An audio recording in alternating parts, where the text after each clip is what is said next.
Olá, vamos continuar o nosso estudo. Vamos continuar aqui de onde nós paramos. Paramos aí então no término do reinado de Salomão. Como eu falei, Salomão ele tem o seu coração pervertido pelo contato com as mulheres estrangeiras que trazem os seus ídolos, que trazem a prática de adoração a outros deuses, e isso acaba levando Salomão também à idolatria. Como nós falamos, o livro de Reis trata da questão da centralidade, do culto a Deus e também do desejo de Deus de ser soberano, de ser o único Deus desse povo. E é triste ver que Salomão, no início, trabalha para que isso aconteça e depois vê, justamente, começa a caminhar no sentido inverso. Ao mesmo tempo que ele trabalha no início do seu reinado para construir um lugar de adoração ao Senhor, ele acaba no final da sua vida construindo lugares de adoração para outros deuses, se dobrando diante de outros deuses. Isso é muito triste. E, e Deus deixa claro para ele que o seu reino seria dividido, que ele não faria isso durante a vida de Salomão, em respeito a Davi, o seu pai, mas que no reinado do seu filho isso iria acontecer. E aqui na página 18, nós vemos aqui: a causa da divisão do reino foi a insensatez e intransigência de Roboão. Roboão, filho de Salomão, que passa a reinar no seu lugar após a morte de Salomão. O povo pediu-lhe que diminuísse os impostos. Os anciãos aconselharam-no que atendesse ao povo, mas Roboão preferiu seguir o conselho dos jovens, aumentando ainda mais os impostos. O povo se rebelou e dividiram-se. 10 tribos seguiram Jeroboão, um homem que foi levantado ali por Deus para, para conduzir esse povo no lugar, esse povo dividido, no lugar de Roboão, e formaram o Reino do Norte. Então, 10 tribos seguiram Jeroboão e formaram o Reino do Norte, ou também chamado como Reino de Israel. E enquanto 2 tribos, Judá e Benjamim, ficaram com Roboão, formando o Reino de Judá. A partir desse ponto, então, o reino se divide. O Reino do Sul, Judá, o Reino do Norte, Israel maior, composto de mais tribos, e que seguem Jeroboão. E é interessante que Jeroboão, ele é um homem levantado por Deus, chamado por Deus para conduzir aquele povo. E Deus deixa claro para ele. Deus vira para ele e fala: olha, se você. A mesma mensagem que foi dada a Salomão, que nós lemos lá no capítulo 3.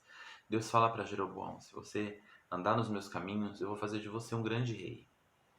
Porém, Jeroboão, a primeira atitude que ele tem, uma das primeiras atitudes que ele toma quando ele se torna rei da nação, do reino de Israel, é impedir o povo de ir adorar a Deus.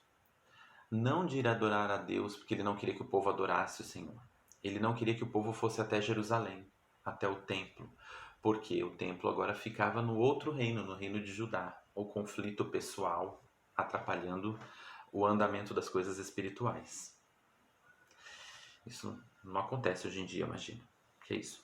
Mas ali então a divisão do povo acaba levando a essa situação. Jeroboão não quer que o povo vá adorar em Jerusalém, porque Jerusalém agora fica em outro reino. Então ele constrói altares, constrói 2 altares de adoração a Deus, onde ele coloca 2 bezerros de ouro. Gente, bezerros de ouro que nós já vimos lá em Êxodo. Triste história se repetindo, ó, o ciclo voltando. Lembram do ciclo lá de Juízes? As coisas voltam, a história se repetindo. E isso desagrada tremendamente o Senhor. E o Senhor então retira a sua mão, retira a sua bênção de Jeroboão. E mais do que isso, Jeroboão, em todo o resto do livro de Reis, tanto do primeiro livro como do segundo, se torna o exemplo a não ser seguido. Lembram no vídeo, no primeiro vídeo que eu falei? Que Davi ele se tornou o modelo de um rei segundo o coração de Deus, o modelo que os reis deveriam seguir. Jeroboão se torna o modelo do rei idólatra, do rei que não deveria ser seguido. Então, durante os reinados seguintes, o texto vai mostrando assim: o rei tal seguiu os parâmetros, seguiu os caminhos do rei Davi. Ou então o rei tal comportou-se como Jeroboão, andou nos caminhos de Jeroboão, desagradando o Senhor. Então a gente vê que ele se tornou um mau exemplo. o exemplo a não ser seguido, porque levou o povo à idolatria. Não apenas ele se tornou idólatra, mas levou o povo à idolatria. E isso é muito triste. E aí é mais um dos temas que a gente vê no livro de Reis. Inclusive está isso no nosso material de apoio. A questão das escolhas, do livre-arbítrio. Deus, ele não nos criou robôs, amém? Ele nos criou como seres pensantes, como seres conscientes, ele nos deu uma consciência. E desde Adão e Eva, o homem tem ali a capacidade de fazer as suas escolhas, de escolher o que é bom ou o que é mal. E isso é muito retratado no livro de Reis, no primeiro livro de Reis, pois mostra homens aqui, governantes, líderes, que escolheram, que se colocaram, tiveram escolhas diante de si e fizeram escolhas erradas e tiveram que lidar com isso. A gente tem aí Salomão, ele pediu sabedoria a Deus e ele poderia manter o coração dele fiel ao Senhor, mas em determinado momento da vida dele, ele, devido às alianças políticas, devendo ao desejo de manter contato com as outras nações e devido ao poder que ele tinha, ele se sujeitou, ele escolheu casar-se com mulheres estrangeiras. Ele não foi obrigado, mas ele escolheu se envolver com mulheres estrangeiras que o levaram à idolatria. Roboão, ele tem ali a opção de seguir o conselho dos mais velhos, que lhe diziam para ser humilde, para ouvir, acatar o que o povo queria, para manter um bom relacionamento com o povo, ou ele tinha a opção de escolher o conselho dos seus amigos mais novos, que diziam para ele ser duro e firme e impor a sua vontade sobre o povo. Ele escolhe o conselho dos mais novos e aí colhe a rebelião. Jeroboão, Deus deixa claro para ele, se você andar nos meus caminhos, eu vou abençoar você, você vai ser um grande rei. Porém, ele escolhe deixar de lado a adoração ao Senhor e voltar-se para a idolatria. Então, escolhas. Os outros reis vão ter, os reis seguintes, nós vamos ver que eles também vão ter escolhas diante deles, que caminhos que são semelhantes às escolhas que a gente tem para fazer também.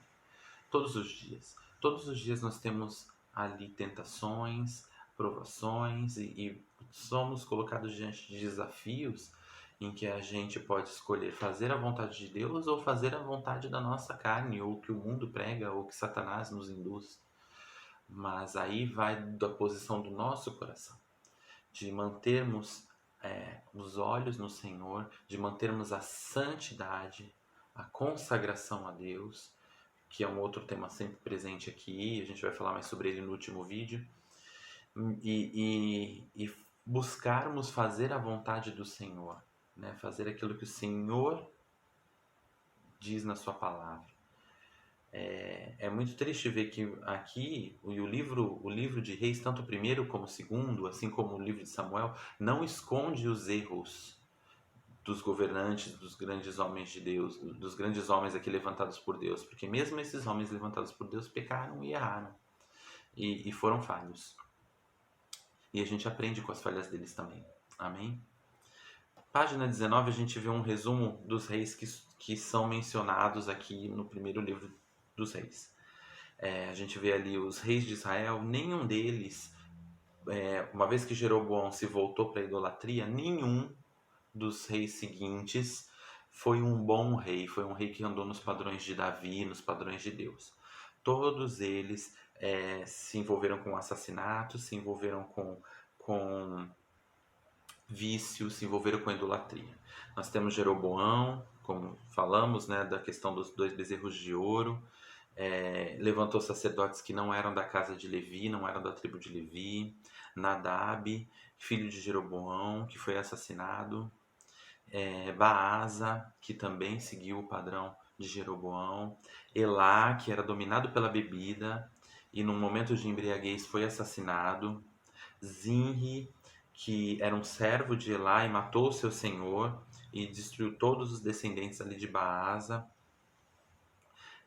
mas foi deposto pelo povo. Onri, que foi pior do que todos os outros, conseguiu ser pior do que todos os anteriores. E Acabe, bastante conhecido, a gente vai falar mais sobre ele no último vídeo, que se casou com Jezabel, uma mulher estrangeira, que era adoradora de Baal, que trouxe a adoração de Baal para dentro do reino, que era um homem egoísta, perverso, soberbo e muitas vezes dominado também, não conseguia se posicionar, era dominado pela vontade da sua mulher. E por fim Acasias, que também foi outro rei idólatra. Já no reino de Judá, nas tribos do sul, Judá e Benjamim, no reino de Judá, Roboão deixou, depois da divisão, né, do reino, ainda se tornou um rei fraco, deixou a idolatria também crescer no meio do povo, permitiu o crescimento do homossexualismo no meio do povo. Teve um filho, Abias, que também seguiu o padrão do seu pai, não foi um bom rei, mas os dois reis seguintes, Asa e Josafá, todos descendentes de Davi, tá? É importante deixar claro que no reino de Judá todos os reis eram descendentes de Davi, a linhagem se manteve, porque isso era promessa de Deus. Asa expulsou os homossexuais, ali os sodomitas, tirou os ídolos que estavam ali crescendo no meio da nação, expulsou até mesmo sua mãe, né? Afastou a sua mãe da corte, porque ela estava influenciando o povo à idolatria também. E por fim, Josafá, que foi um rei muito abençoado por Deus, seguiu os caminhos do seu pai, porém fez uma aliança com Acabe, o rei de Israel, que quase gerou a sua própria morte. Os reis de Judá são mais retratados e a gente vai ver mais sobre eles quando estudarmos os livros de crônicas, porque os livros de crônicas focam exclusivamente nos reis de Judá, então não vamos falar muito deles aqui, vamos deixar para uma outra aula. Mas é importante ver que ali, no meio da descendência de Davi, no meio dos reis de Judá, ainda havia o fogo de Deus queimando, havia ainda a presença de Deus ali acesa, e mesmo alguns reis não seguindo o padrão de Davi, outros dos seus descendentes seguiram e foram reis extraordinários, reis que foram uma bênção para a nação. Amém? Já já voltamos falando um pouco sobre o ministério profético, o ministério de Elias. Até daqui a pouco.